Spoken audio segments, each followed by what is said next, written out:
There it is. We're here. John Anderson, MLB Data Warehouse Podcast. No need for extended intros. Zach Wax is here. Probably people don't know him, but we'll get to know him. We'll talk about some stuff. We're not going to help anybody here. We're just going to have some fun. I like talking to Zach, and here he is. Zach, how are you? What's up, John? I like you too. I like talking. I like talking to you because I like your work. I don't like a lot of people's work, but I like what you do. You could just talk for several minutes about how great I am to start. Well, you know what? Honestly, I will because I think it will piss enough people off. I think you're the best, John. They're not watching. I think what you do, the work that you put out, and even though I don't see it all, I think you are the best in the fantasy baseball industry. I'm being completely honest. So there you go. Thanks. That'll do it for the podcast today, and then we'll. What do we call this? Zach and John podcast. This is like if we actually provide helpful information, this podcast is good. It's just going to annoy the shit out of everyone else. That's what's so great about this podcast, me and you.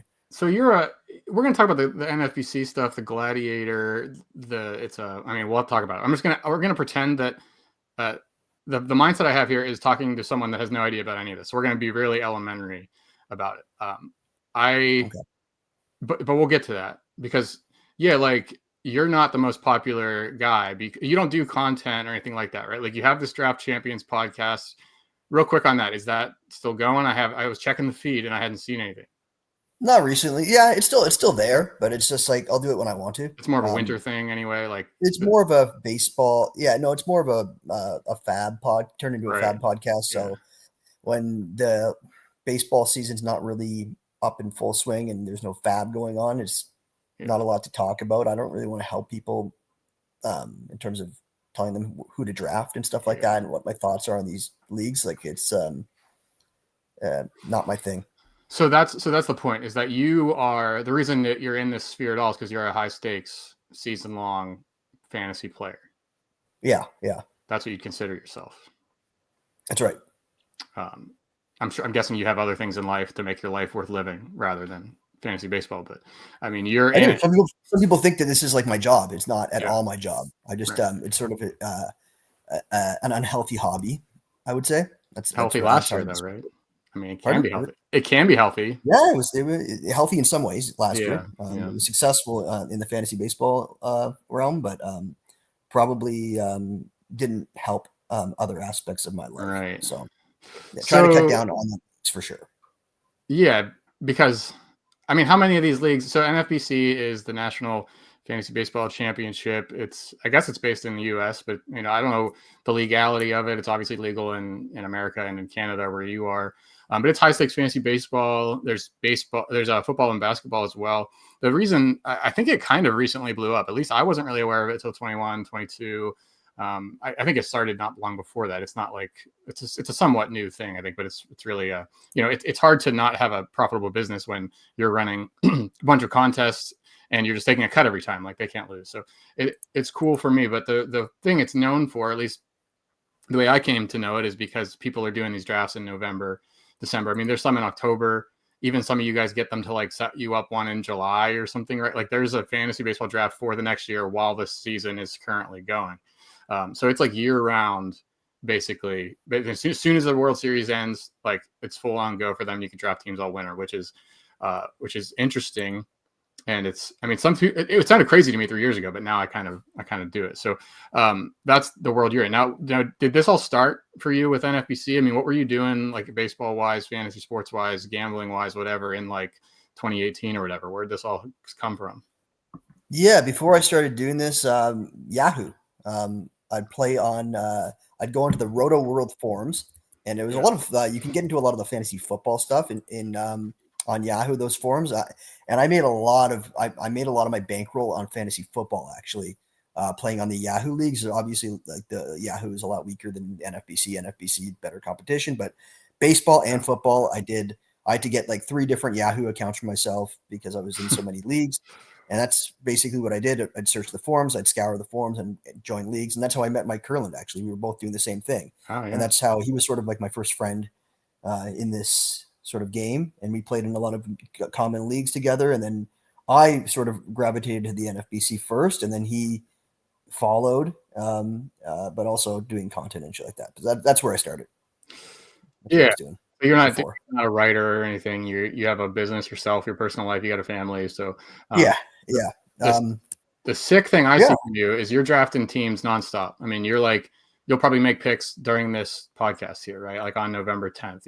You're maxing out. So you won last year's Gladiator. Let's quickly talk about the Gladiator because it was your brainchild, right? Is that true or was that a joke?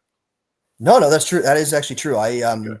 When Derek was still working, Derek Butcher at the NFBC, we would talk, and then with the group of our friends, and I came up with the idea. I was in so many leagues, and I needed a way to do more leagues without making more work for myself. So I said, Yeah. here's a crazy idea. Why don't you just take the DC contest, the Draft Champions contest, was 50 rounds, and then you'll have to set lineups every bi-weekly or whatever, or not bi-weekly, but twice a week. Why don't you just chop that down to 23 draft picks? These leagues are a lot of luck anyways, so there's going to be injuries that's going to impact the Draft Champions League. So just cut it off at 23, make it sort of like a best ball, but roto. That's the thing. Like the best ball that they have currently was just points, but make it a roto league where there's no lineup setting. The only way to do that is to make no bench. It sounds sort of crazy at first, but I pitched the idea to him, and they ran with it because they knew that like the bunch of us would join a lot of leagues. And Jason DuPont named it the Gladiator, so give him credit for coming up with that name. And then that was like I think 3 years ago. And it took me 3 whole years to win the whole championship. So that's kind of bad. Like it's kind of sad that like it took 3 years to win the overall, right? That's the question is about volume and stuff. And I do have an accusation to make of you, and then I'm gonna accuse you of something, and then you can defend yourself. But first of all, like the NFBC has its own little community. I don't really know a lot of these guys, like the big name players. And again, like there's a contingent of people that don't like me for whatever reasons. And you're kind of the same way. I mean, you're not as outspoken as to your like religious political beliefs or whatever, but you're just kind of you're an old school internet user, which is why I like you. So you've been a jerk to people, and it's not really the 2025 way to go about social media, but it's the thing that I miss the most, where the internet was just, social media was just, you could say whatever and everybody would just take it, they just assume it's a joke, or at least that I don't know this person, doesn't matter what they say. But now everything's a little bit more sensitive, but you haven't abandoned, you haven't tried to be the nice, polite, fake guy, and I appreciate that, although maybe I shouldn't. Thanks. Yeah. I mean, do you feel bad at all about anything you've said in the past? Do you have any apologies to make?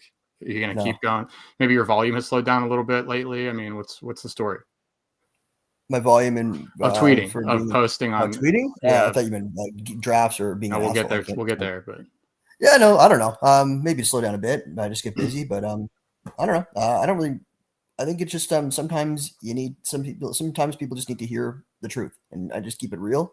And a lot of these people that I talk to, I'll see them in person too. So yeah, I think if you talk to a lot of people, say, well, some people are keyboard warriors. I think like talk to Dave McDonald. He's like, Zach is exactly the same in person when you meet him. Yeah. So we'll see. I try not to poke the people that would actually like fucking kill me in person. like right. For example, like War Dog. If like that guy's a big dude, I'm not gonna fucking talk shit to him on the internet, because I always put myself in the position of like, what happens if I actually see this person?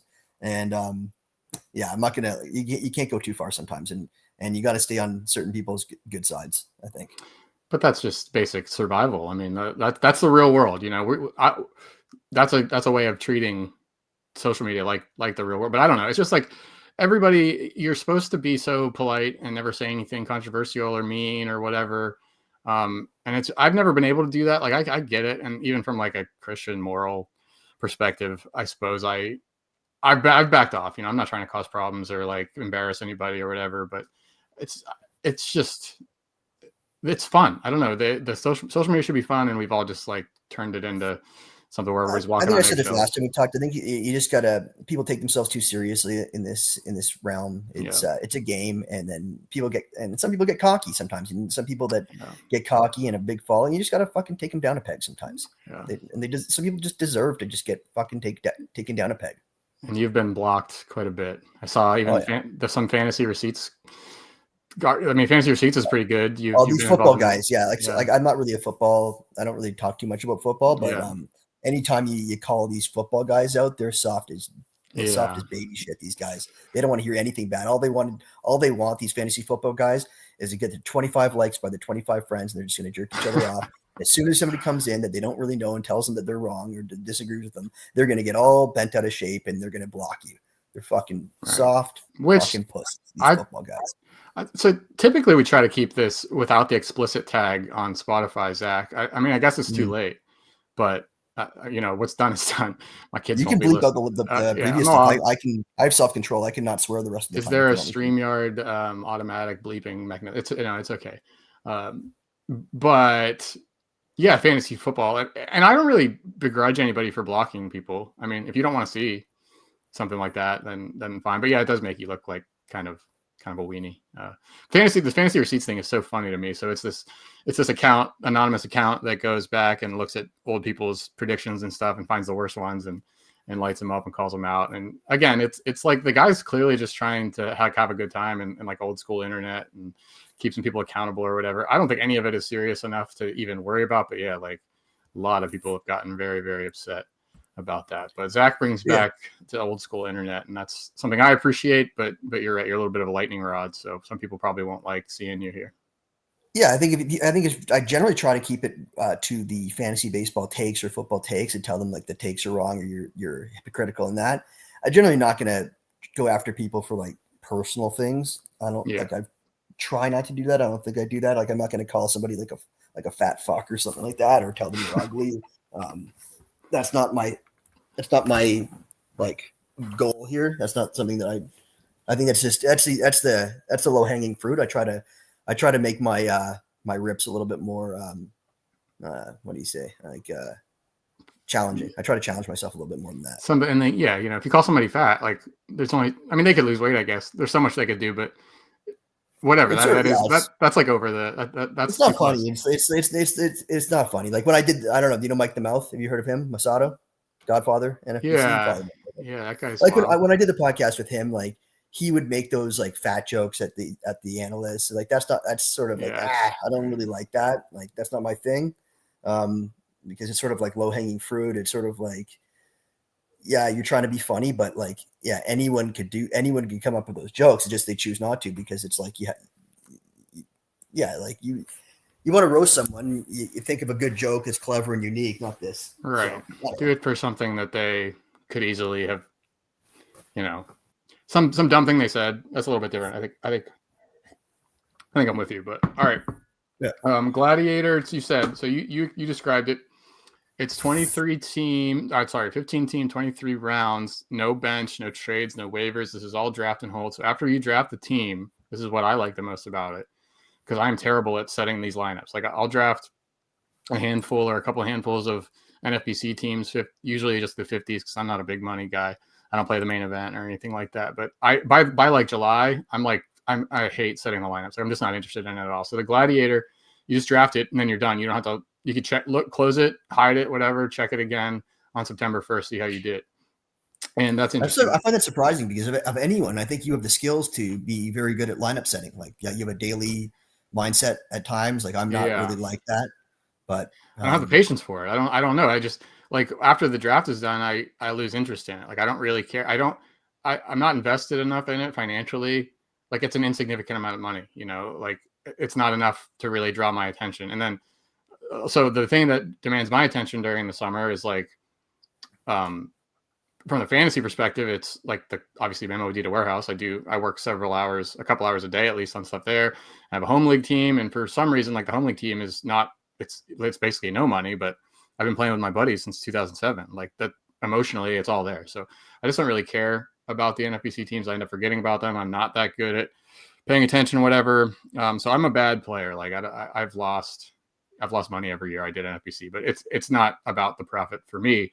It's about just like having something to do in the winter, drafting some teams. And then I use it for content too, like kind of get a good feel about the drafts and stuff. Cause my main goal is content creation and stuff. But the Gladiator's nice because you can draft fun drafts, and then you don't have to worry about it. So the way you did it last year, we're going to show your championship team here, but tell me if you remember, how many teams did you have in this thing? I maxed out. So the contest allows you to get to draft 54 teams. I did 54 teams last year. Okay. So I sort of did the Chad Schroeder approach, which he's a well-known NFBC player, doesn't play baseball anymore, but plays football, but he's known to do a lot of volume. So this guy, I don't know if for those who don't know about him, he does it to the extreme. So he's in like 50 primetime football leagues, which are like $1,800 buy-in. So he's crazy. He's in for like hundreds of thousands of dollars on multiple platforms, multiple different contests in these overall contests. And he's been on podcasts, and I've listened to him. What he does is he just plays ADP. So he takes the guys that he likes, I guess, and but he doesn't reach on anyone. He knows that he's gonna, why draft this guy in round 4 when I can get him in round 5 in say 40% of the draft. So he's never really reaching on players that he likes, and he's letting the draft fall to him. And doing such a volume, he's going to get a permutation or combination of players that are going to be better than a lot of the other teams just based on that, right? All right. So that was the basic principle of what I was doing with the Gladiators, knowing that I can max out. I don't personally have the money to join 54 main events. The main events are like $1,800 a piece. I'm nowhere close to having the bankroll to do that. However, in the Gladiator, it allowed me to do something like that. Like in a main event, I'm not going to just play ADP and let things fall to me. I got to get my guys. I need to get the players that I want. Gladiator, I more or less was able to do that. That was my strategy. In general, that was one of the general, I guess, strategies that I used, among other things. That's what I want to talk about, because you did win the thing. So here's my accusation of you, and you kind of already just answered it. Like, it's the same with DFS, DraftKings, FanDuel stuff, where the people that win often, the $1 million winner each week is usually one of 150 lineups. Like the person maxes it out. They put in thousands of dollars, and it's just it's a spray and pray, right?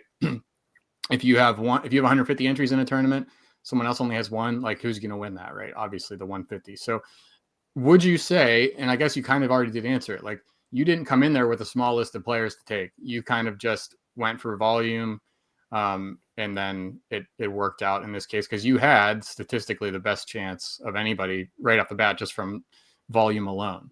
Is there anything more to it than that? I mean, did you have a list of players you didn't want anything to do with, or a general strategy? I guess you don't have to. You're not going to tell me everything either, but whatever you'll say. Yeah, no, I know. It wasn't just a volume approach. It wasn't just like a spray and pray approach. I did have players that I did not want for various reasons, health. There were players who just I come in and I cross players off my list. Like you hear people talk about Casey Cha, the best, one of the best players. He'd narrowed down the field to like 25% of the field. I don't do that. I think there's a misconception there too. People, he's sort of like a folk legend in the NFBC, this Casey Cha guy. But I think when he says he narrows the field down to 25%, he's talking the whole draft champions field with like thousands of players. He's not like narrowing down the first 10 rounds to 25% of those players. Yeah. He's not crossing off 75% of the top 200 players. That's not what he's doing. He's taking 25% of all the players in MLB, which a lot of them we wouldn't have, like any rational person wouldn't have any interest in either. But yeah, no, I did take players that off the list already. And I did have my players. I did have certain targets that I got in a lot of drafts. Like for example, last year, Joe Adell, a player on this team. I had him on, I want to say, over 50% of the Gladiators. So it was not a spray and pray approach. Like I ended up with 37 home runs. I thought he was a very undervalued player. It was a risk to take, but I got him at the end of round 19 in this draft. I was taking him anywhere between round 18 and 20 in these Gladiators. Huge target of mine. Junior Caminero, another huge target of mine. I had him in at least 25% of the draft. So these were targeted. In this particular draft, Mark Vientos went in round 6, and Caminero went in round 8. I got him at the beginning of round 8, which is pretty late, but being in the early, doing these early also doesn't allow, I guess, herd mentality to take effect so quickly, and you get in before herd mentality comes out, before Rob DiPietro does all his podcasts. You've maybe done 1 or 2 or 3 by now, but before all the sheep start copying what he's saying, and you get to, like, for example, that Caminero example. Caminero was going after Vientos. Vientos was taken round 6, and I got Caminero like almost two rounds later. So That was a huge thing where I thought there was a huge market discrepancy or inefficiency early on. So taking advantage of things like that. But I'll tell you how I won the league, and this is I did a lot of leagues, and I think overall, like the volume approach, and there are some other things in the Gladiator contest that are different than any other draft that I think I've been able to hopefully understand. I won 10 of my 54 leagues, and I cashed in 22 of the 54. So that was a really good clip. And I did two All-Star, really two Gladiators at the All-Star break. So they reset. They did new drafts at the All-Star break. I won 2 of the 4 leagues that I was in. So I did very well in the Gladiators overall, in addition to winning the overall. So it wasn't just like this guy got lucky. I don't think I did. I think employ a decent strategy, but this draft in particular. Look at this. Yeah. So the winning team's on the screen here. If you want to, if anybody's not looking, give it a quick look here. Videos on wherever you're watching this, the videos here. So we're looking at his 23 picks. And I mean, this is a thing of beauty. Typically, I think the team that won this last year, I remember looking at it and being like, that doesn't really look like a team that was like, that you'd expect to win a huge contest, but this one certainly does. I mean, this is a crazy good draft, but go ahead, say what you're saying. Yeah. So here's the secret. I'll let it out. Sure. This was a league that was supposed to be like a beat Rasball league, and all the Rasball people were in it. So I'm like, I'm joining. Oh, sorry, no more swearing. I'm like, I'm definitely joining this one because these guys. I'm trying to say this. Let me. It's all right. Rasball certainly isn't listening to this. You're totally clear. Let me just. I want to be politically correct, and I don't want to say anything that would be offensive. So generally, yeah, go ahead. They're morons. And how they draft leagues. So I'm trying to put that. What was the non-politically correct way of saying that? Oh, yeah. Well, I thought that I was trying to. No, I know that's generally they're morons. That's overly nice. So I thought that was very tame. Go ahead. Yeah, that's pretty tame. In terms of how they draft. So the thing with them, I've noticed, is they don't value closers and they don't value catchers. So what that allowed me to do in this league was the one huge thing in this league that helped me win the overall was Andres Munoz at the end of round 5 and Joan Duran in round 6. Joan Duran rarely would ever fall into round 6 in these drafts, I don't think. But getting those 2 stud closers so late allowed me. What did I do the first 3 rounds? You went Tatis, Skubal, Sale, DeGrom, then 2 closers. Yeah. So generally in this contest, closers are pushed up because there's no fab. So the closers are going anywhere between round 2 and 4, usually the good ones. But in this particular draft, because I was doing so many, I could play chicken and knowing the field in this draft would be like the Rasball group, right? I'm like, I'm going to kick the can on closer. I'm going to kick the can on catcher and see what falls to me. So that allowed me to get Tatis, Skubal, Sale, and DeGrom without really focusing on catchers or closers. And then I still got my closers the next 2 rounds, Munoz and Duran. And then even after that, who was my round 6 pick? And then I still got a catcher, Wilson Contreras. I did not get Rowley in this league, but I did get Contreras, which he did okay. Then I was able to get JT Realmuto in, what was it, round 11? Yeah. He was, and like, I guess that was a good value for in terms of what he was drafted at, but he didn't really perform that well. And Wilson Contreras didn't really help me, but they were decent enough at catcher. But the big ones there are Caminero in round 8, Pete Crow Armstrong in round 9, Jeremy Pena in round 12, Story in round 16, Adele 19, Chris Bubik in round 23, right? Which Chris Bubik was only drafted in 25 of the 130 leagues. So that's another thing I want to talk about. Is this would have been in December or something, right? Like the Bubich thing happened in February, March, like what spring kind of got ramped up. People got into him, but nobody was talking about him. And all these drafts are done by January. So that's something to keep in mind. You probably drafted this team in December. Yeah, probably sometime in December. Yeah. So Bubich is the Bubik thing, he wasn't being drafted a lot. I knew just knowing that he'd be free. Like, I hate that word, but like he'd be available in round 23. I knew that. So he was sort of a guy that I had earmarked for round 23 in a lot of these drafts. I had him in a bunch of them. I didn't take him every draft, but I probably could have had 80% ownership of him if I wanted to. Mm-hmm. But like, I wasn't as confident in him as I am now with hindsight, but he's a player that's an interesting concept. He's a player that was going well outside the ADP. Like, what is this 23 rounds times 15? Well, that's like 365 player. I don't know. What is that? 23 times 16, whatever. 23 What's the times player pool? 15, 345. 345. Yeah, 345. He was a guy that was going like well into like the 400s at that time in the draft champion. So it's like, come back to this year. It's like, you shouldn't at the end of these drafts, like you really got to find the players that might be well outside of the ADP range to take in rounds, like the last couple rounds. Yeah. And see, there's a couple players that might be very valuable that aren't, that are just sort of like off the radar, like a Bubik. Do you have like a research? Do you have like, I mean, do you ever sit down and kind of just like research and get to know what guys you want, or is it just kind of as you go? I mean, you don't have time, you start drafting immediately, but for me, there's like this months long period of writing these team previews and stuff where I'm getting to know the player pool and all this stuff. So I'm not really ready to go until like mid-January, early February, as far goes as like me really feeling confident that I know stuff. But that can't possibly be you since you're drafting from day one. So when do you find time, and how do you narrow down the guys you like and which ones you don't? Well, Bubik was a guy that I do take the time to research some stuff, but like you're in a different position than I am because you're catering to other people. Yeah. You're creating content. I'm researching for myself. So, for example, you are doing like a Detroit Tigers preview, and you're going to be writing about Tariq Skubal. From my point of view, I do not give a flying fuck about Tariq Skubal. It's nothing that I'm going to find, and this is a good little precursor to the Stuff Plus and IVB bullshit. Nothing about Tariq Skubal you can tell me that's going to change my mind on where I'm going to draft him. So, people just need to stop wasting their time. Like, there's better uses of your time than Skubal, Skeens, Crochet. Okay, yeah, they're all first round picks. I'm going to be doing a lot of drafts. I'm going to have some of them if they fall to me at the right spot in round one, but nothing's going to like pull me off them unless like I hear they're injured or something like that. Yeah. So people are diving into Skubal and maybe talking about his extension or IVB. I don't care. It doesn't matter to me. It probably goes further down than just like the first round. You can get to like Yamamoto, Hunter Brown, Gilbert, like all the way down to probably like round 5. Like the top 50.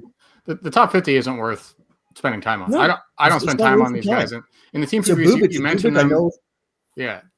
He's a type of guy that like he's a perfect guy to dive into a bit because you sort of do some filters on him, and he was a reliever last year, but then I think by this time there was rumblings that he was going to be a starter, and yeah, of course there's risk of like the skill set translating. We saw Clay Holmes like wasn't that great overall, but Bubik, yeah, he did break down, and he is a risk coming into next year as well, but like I think he hit the filters of the swinging strike, the ground ball, and ball percentage, or I think it was definitely the swinging strike over 13%, the ground ball over a certain amount. And there was the ground ball, swinging strike, and I think K- walk. These are K- walker balls. One of those, anyways, definitely the swinging strike and the ground balls. Did a filter on him. I think he was like one of like 3 pitchers that are going after like a certain ADP that hit those criteria. So he just became an obvious target for me in drafts, and that's all. And sometimes that's all you need. Like you start looking too deep, and it's just gonna hurt you more than it's gonna help you. Start looking too deep into these players. Yeah, ADP is really sharp. I mean, people know what they're doing. So with the top 100, 150, whatever, like take. I mean, maybe you can make a couple stands. You have a handful of guys that you just won't touch at all. You want 0% or 5% or something like that. But yeah, your time should be spent on the late guys. So like be diverse early in the draft. I think I've heard this, like kind of diversify your teams early in the draft, but then late maybe shrink down your player pool a little bit to your favorites. What tools, you said you did a filter and stuff, like what tools do you use for that stuff? Do you use my dashboards, or are you somewhere else? No, I don't have access to your dashboards. Well, okay, we could talk about that. But what did you use? Fangraphs or something? How do you go around that filter? I take Fangraphs, and I take all the different dashboards, and I just put them into Excel, and then I do a value lookup. Yeah. Right. I do, put them in Excel, and I do a value lookup to get all the metrics together, because the swinging strike metrics not on the same page as like the K- walk. So I have a VLOOKUP there that I can just filter which pitchers meet these criterias. I'll also do for the pitching, I'll take last year's data and I'll compartmentalize it into 3 periods. Period 1 being March, April, May, and then June and July is period 2, and then period 3 would be August, September. And then I look at the changes in velocity, change in pitch mix, change in swinging strike, change in xFIP, and I think that's it. And I look at the biggest changes year over year, period over period, generally looking at period 3 and 2 together and seeing who really stood out in August and September last year to pinpoint any players that maybe fall under the radar. My question was leading to, what you're doing with Excel, and that helps quite a bit, because I don't really know how people can do this stuff, play any volume, anything without good Excel knowledge. But here, you can. So let me ask you about one player that I recently found, because I did what you just described. Like, I do the same thing. So I went to 8 starts last year, 13% swinging strike rate, ground ball rate over 50%. I already have a tweet out about this from yesterday, but funny that you said it. So Cade Cavalli, do you have thoughts on this guy? No, I don't. I should probably look into it a bit more. I'd like to hear after you look into him. Tell me if you draft him, because I'm a little bit worried about how much he stood out. Because for me, this isn't the point of this podcast, but 13.8% swinging strike rate, that's way higher than an 18% K rate. Like, those numbers don't match up at all. He should have got more strikeouts. He was getting whiffs. His fastball was really good. The walk rate was really good, 6.8%, and he had a 55% ground ball rate. He was one of 6 pitchers with a 13% swinging strike rate or higher and a ground ball rate over 50%. I love that combination. Who are and the other ones? Walk rate was good too. So it's Christopher Sanchez, Yamamoto, Eovaldi, Snell, and then the 2 sleepers here, Braxton Ashcraft and Cade Cavalli. Problem with Ashcraft, doesn't seem it's definitely not a lock that he's in the rotation. He could get stuck as a middle reliever, and that would absolutely kill your Gladiator team. But Cade Cavalli is like, I've been through 5 teams in the team previews, maybe 6, and he's like by far my breakout pick so far. So I didn't know if you had a take on him or not, but yeah. So I did get a bunch of Cade Cavalli in Fab last year, so I am familiar with what he did at the end of last season, and admittedly, I haven't really looked into it much. Well, the numbers sucked. He never actually put up good numbers, even like the first level of underlying starts. Yeah, he had some good starts. But the K to walk ratio is 11%. So a lot of people won't go past that, and maybe they shouldn't. They'll look at his bad ERA and they'll say, okay, well, what's the K to walk? What's the K minus BB? And they'll see 11%, and then that'll be the end of it. And honestly, that's probably a decent idea most of the time. Like, K minus walk is really good, but I go one level deeper, look at swinging strike and ball rate and ground ball rate, and he really pops in that. Now, it was only 48 innings. I don't know, but everything looks good to me, and his ADP is going to be crazy low. But that was good intel about kind of how you target players in business. So, that what you said there, you won 10 of 54 leagues. I cashed in 22 of 54, so I got top 3 in 22 of the 54. So I think the strategy was sound, and I really don't want to help. I really don't want to help people too much. I know, but like, Cavalli's an interesting case. Like, in a DC, he's not a guy I would take in a Gladiator though, because you don't have to go deep. No, it's not that you don't go that deep. It's just you don't. It's not worth the risk. Like, last year, I learned my lesson. I had a ton of, like, I did well, but I had a ton of really bad picks in, like, Christian Campbell would be one. Yeah. Roki Sasaki would be another one. Kumar Rocker. These guys that are like have a very small sample size. Chris Bubik didn't really have a small sample size. So we sort of knew what he was. He just was changing the role.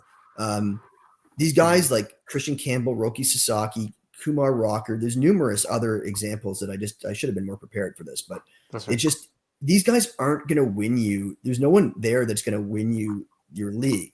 Like the Campbell and even the other guy on Boston. I thought Campbell could have been I think his upside was fine, but yeah, the downside is that he goes back to AAA like we saw, and we kind of should have always known that. Yeah, we saw that. And then even why am I blanking on the lefty that's a leadoff hitter this year? Roman Anthony. Going in the 4th round in the Red Sox. Roman Anthony. Roman Anthony. Even him, like, he didn't play for a lot of the season. Like, you got Bubba Chandler, you got Andrew Painter. All these guys were going in the Gladiators, like near the end, not even last round picks. They were like almost universally drafted in these Gladiators, and almost none of them panned out. And even if they are going to pan out, like, it's really like, you want to, like, looking at the winning teams, it's the teams that were able to, like, focus on their stud players at the beginning of the draft and not have to use those beginning picks on the catchers and especially the closers. If you look at Copper Smith, another guy that's done well in the Gladiators, he has a lot of top teams. His Achilles heel was not getting saves. Like if you look at like his teams, like his top teams, he has like 3 teams or 4 or 5 in the top 20, and those teams have like Griffin, Jacks, Aroldis, Chapman. His best team, I think, had Chapman on it because Chapman turned out, but he's getting all these closers late. So I think a big thing would be to focus on trying to draft a team and somehow either getting in a soft league that, like, admit it, the one that I won was a soft league, and I was able to get Munoz and Duran in round 5 and 6, and I got Jeff Hoffman in round 21. So bang, I had the 99th percentile in saves. There you go. That was massive, but that's not going to be able to. You're not going to be able to achieve that in most every draft. So it's like, how are you going to get saves without cannibalizing your top picks? That's one of the big things.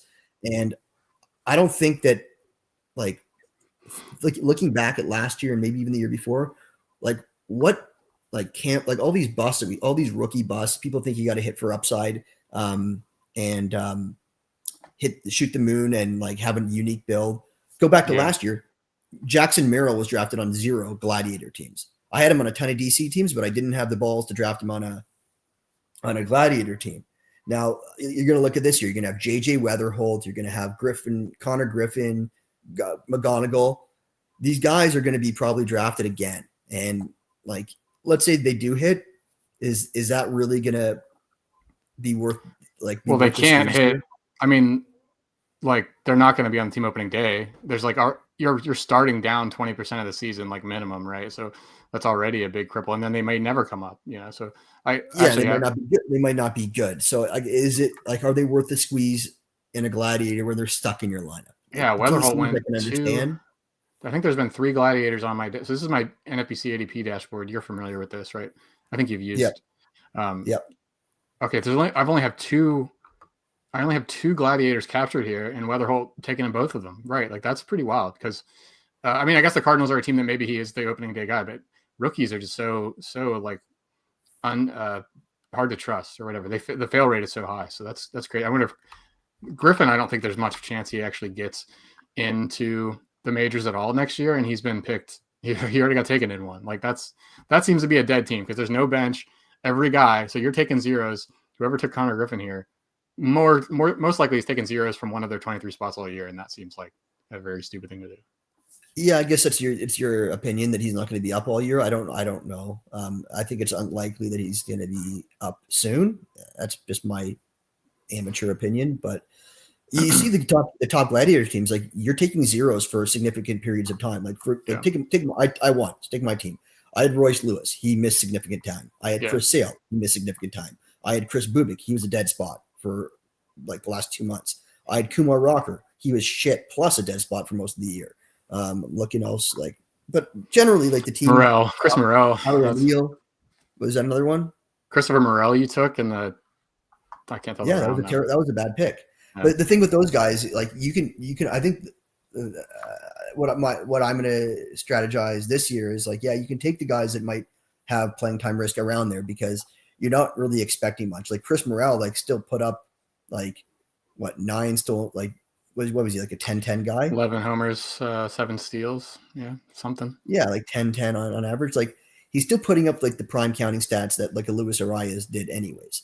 But like, like if you can support his like, and especially if he's not going to have that many at bats to crush your batting average, like a Tyler O'Neill, Christian Morel, they're not bad down there. But That's you don't want to have this like the significant injury risk like this year. Do you want to take a Byron Buxton in round 6? Like I don't know if you want to do that in a Gladiator, cutting off your legs like so much. He'd be sort of a guy you don't want to mess around with. But like looking down at the player pool, like later on, like do you want to take a shot on Mike Trout in round 15? Yeah, I would do that. Yeah, that's a good point about the batting average stuff because everybody sees you saw Morel's 219 batting average, but it really didn't. It hardly made a difference on your team because he had 200 at bats, and like most guys. And now obviously the runs and RBIs were bad, but I mean, I looked at that like immediately and I said, well, that you won this despite the Morel pick, and I guess you did, but it probably wasn't as bad as it seemed. Despite the Tyler O'Neill pick too. Yeah. Yeah. So you were, And I looked. Kumar Rocker. Like he didn't pitch enough innings. My ERA and my WHIP was still 98th, 99th percentile, despite Kumar Rocker's 5 ERA. Just didn't pitch enough innings. But my guys, I have an anchor of Skubal, DeGrom, or no, Skubal, Sale. Yeah. Did I Skubal, Sale, DeGrom, all those guys? Yep. Yeah.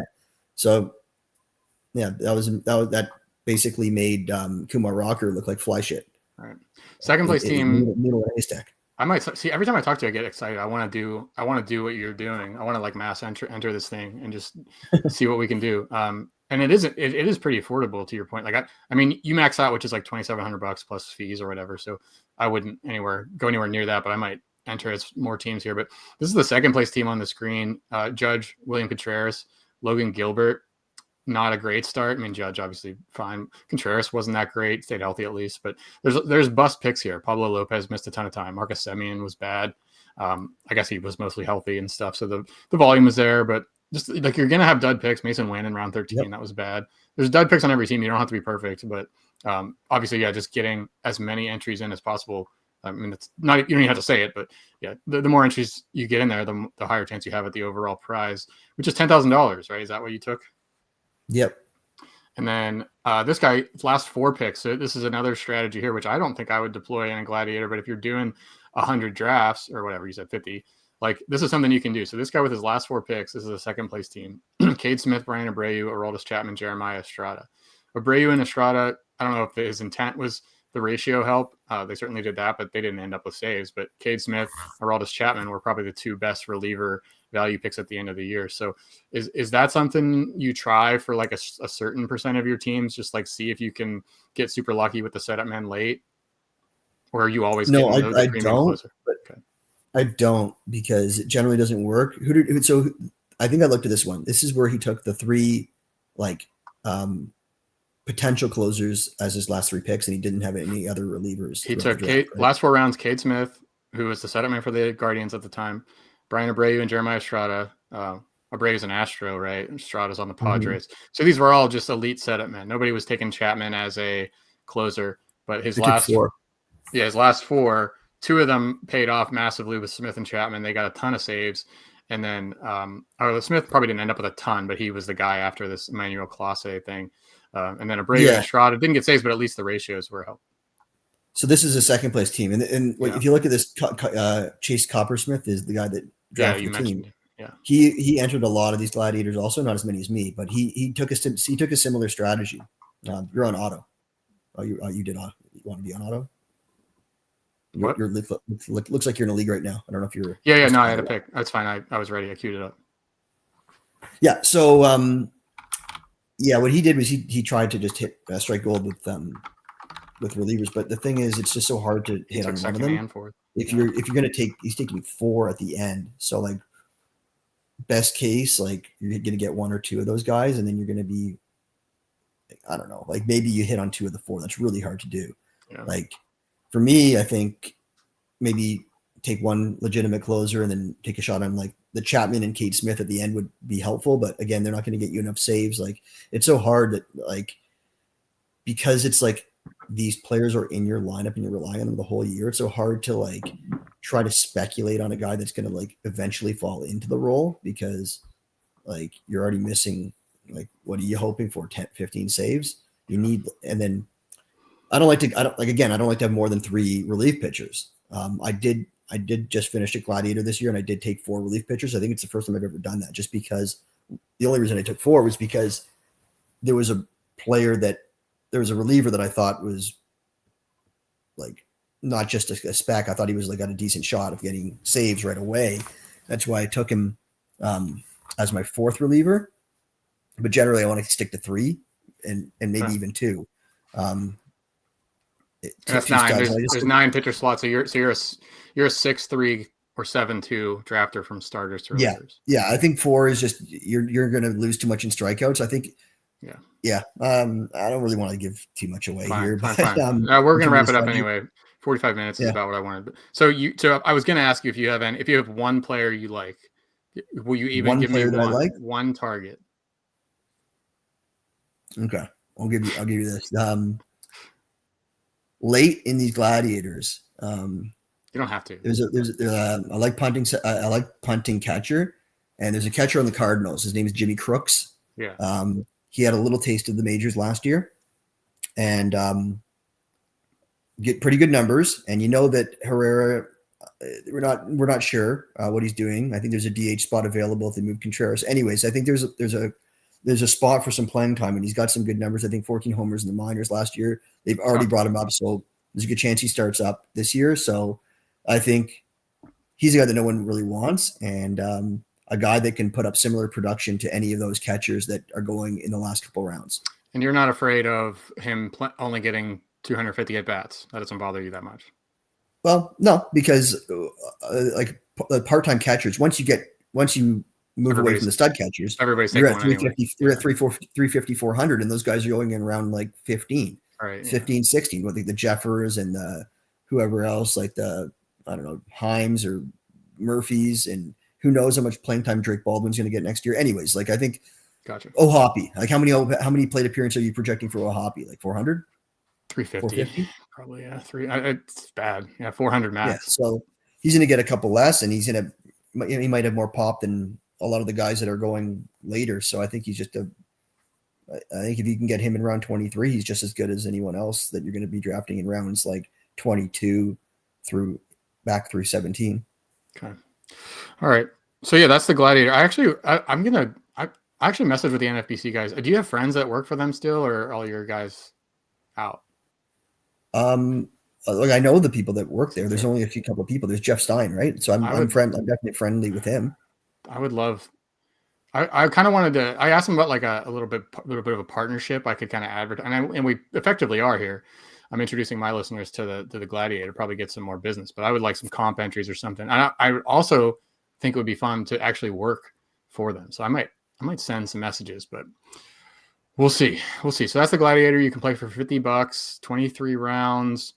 So if there's an overall component, obviously there's a bunch of these. I mean, you got to beat, I think I looked at what was 1,700 teams or something like that, but you have an individual league prize and stuff. And it's just a fun way to play in the off season. And if you're in one, you'll probably run into Zach Waxman, the reigning champion.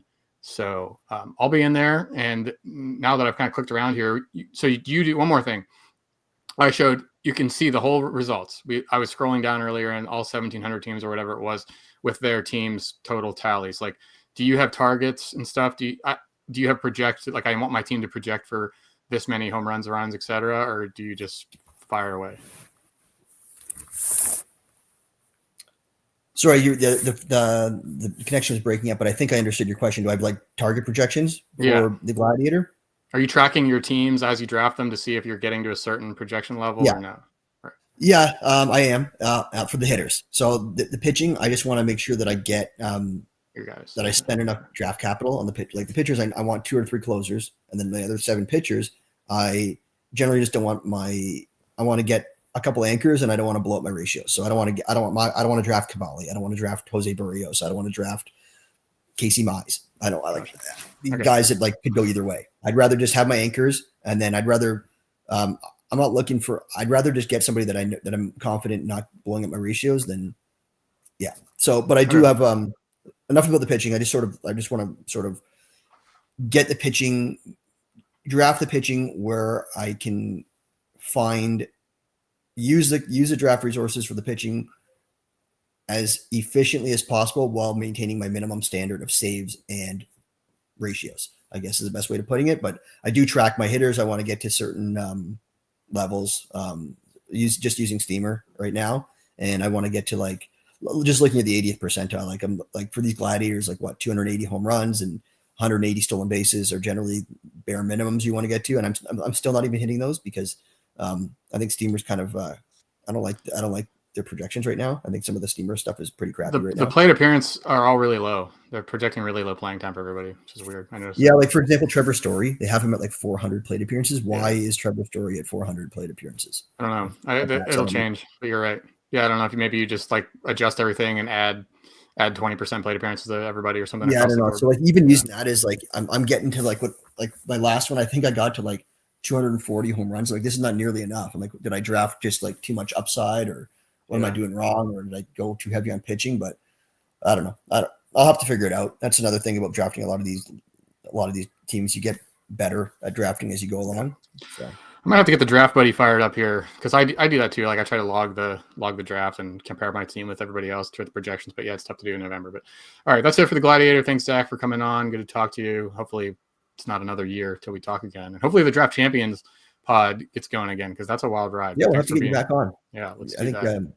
Last time you were on, you had Rick Poundstone. We had to get Rick back on with you and Bjorn. Yeah. All right, that's it for this one. We'll talk to you next.